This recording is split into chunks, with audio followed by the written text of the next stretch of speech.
السلام علیکم پیارے بہن بھائیوں، امید ہے کہ آپ سب خیریت سے ہوں گے۔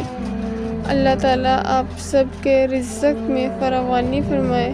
اور آپ کی تمام تر مشکلات دور فرمائے، آپ کے لیے تمام قسم کی آسانیاں پیدا فرمائے اور آپ کے لیے ایسے راستے نکالے جہاں سے آپ کو گمان بھی نہ ہو۔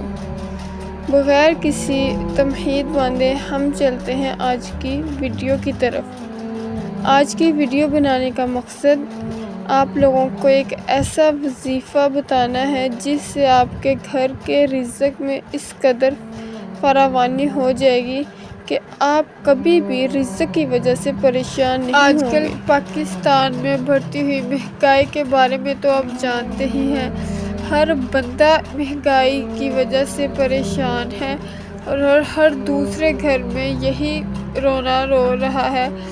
کہ مہنگائی بہت ہو گئی ہے، مہنگائی بہت ہو گئی ہے، اور اس کی وجہ بھی ہم خود ہی ہیں۔ ہم نے ہر کام میں بے دیانتی، بدنیتی اور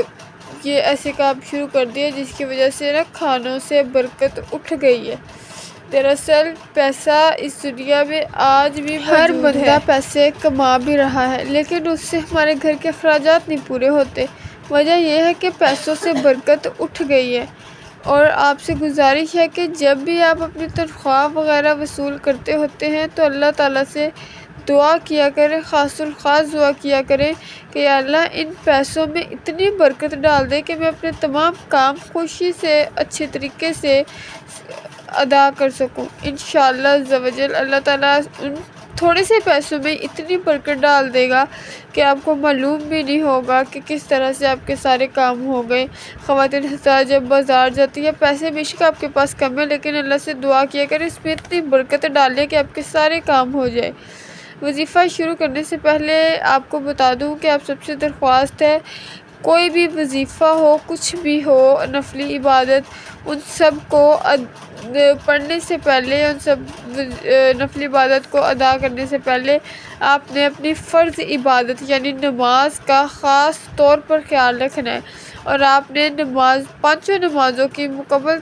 طریقے سے ادائیگی کرنی ہے اور انہیں وقت پر ادا کرنا ہے، کیونکہ نفلی عبادت ہم جتنی مرضی کری جائیں، جب تک ہم اپنی فرض نمازوں پر دھیان نہیں نہ دیں گے، فرض نمازوں پر توجہ نہیں دیں گے، تو ہماری اس وقت تک نفلی عبادات کا بھی کوئی فائدہ نہیں ہوگا۔ اور وظیفے بھی اسی صورت میں کام کرتے ہیں جب ہم اپنی فرض نمازوں کو کرتے ہوئے ہم نے پانچ عبادتیں ہم پر فرض کی گئی ہیں انہیں ہم ادا کرتے ہیں۔ پانچوں نمازوں کو ان کے مقررہ وقت پر ادا کرنا ہے۔ یہ سوچ کر آپ نے نماز پڑھنی ہے کہ اگر میں نماز پڑھنے میں جلدی کروں گا نا تو میرا اللہ بھی مجھے عطا کرنے میں جلدی کرے گا۔ جتنی تاخیر سے آپ اسے یاد کریں گے اتنی تاخیر سے وہ آپ کو دے گا، اور اسے ہماری عبادت کی ضرورت نہیں ہے۔ اللہ تعالیٰ کو ہماری عبادت کی ضرورت بالکل بھی نہیں ہے، اس کی رحمت بہت زیادہ ہے، لیکن وہ چاہتا ہے کہ بندہ اس کی تعریف کرے، کہ اسے اس لائق سمجھا جائے کہ صرف وہی عبادت کا فرض نمازوں کے بعد ہم آیت الکرسی پڑھتے ہیں نا، مطلب جیسا کہ فرض نمازوں سے مراد یہ ہے کہ جس طرح فجر کی 2 فرض ہوتے ہیں اور 2 سنت ہوتے ہیں، مطلب 2 رکعت فرض کی ہوتے ہیں اور 2 سنت، کسی طرح ظہر کے 4 فرض ہوتے ہیں، اور ہم فرض کو ادا کرنے کے بعد آیت الکرسی پڑھتے ہیں۔ آیت الکرسی کو پڑھنے کے بعد آپ نے سورۃ الطلاق کی یہ والی آیت،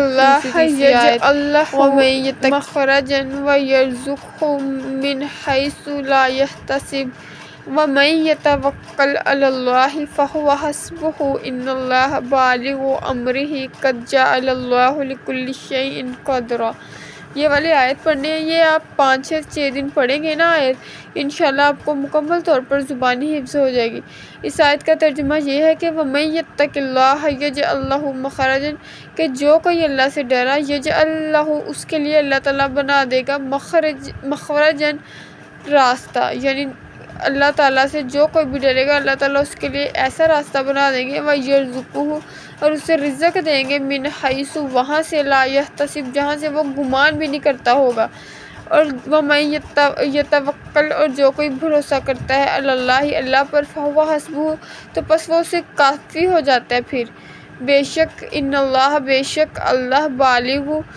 پہنچنے والا ہے امرہ ہی ہر حکم، یعنی اللہ تعالیٰ کا ہر حکم پہنچنے والا ہے، مطلب وہ کہتا ہے اور ہر چیز ہو جاتی ہے۔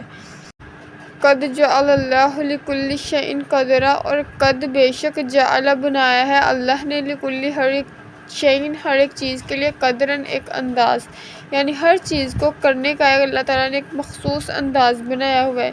یہ آیت پڑھنے کے بعد آپ نے 3 مرتبہ الحمد شریف اور 3 مرتبہ قل هو اللہ احد، ایک مرتبہ آپ نے درود شریف پڑھنا ہے اور درود شریف پڑھنے کے بعد آسمان کی طرف پھونک مارنی ہے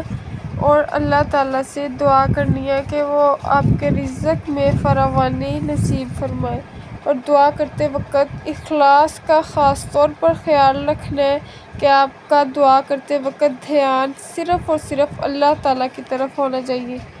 اس کا فائدہ یہ ہوگا اللہ تعالیٰ آپ کی قبر میں آپ کے لیے آسانیاں پیدا فرمائے گا اور آپ قبر میں جاتے ہی جنت میں داخل ہو جائیں گے کہ آپ کبھی بھی اور آپ کے رزق میں اس قدر فراوانی ہوں گے۔ آپ کو اور کون سا وظیفہ چاہیے یا آپ کو کوئی بھی کسی بھی وظیفے کی ضرورت ہو تو کمنٹ سیکشن میں بتائے گا، انشاءاللہ نیکسٹ ویڈیو دیکھیے گا اور چینل کو سبسکرائب ضرور کیجیے گا تاکہ آپ کو آنے والی ہر نئی ویڈیو جلد مل سکے۔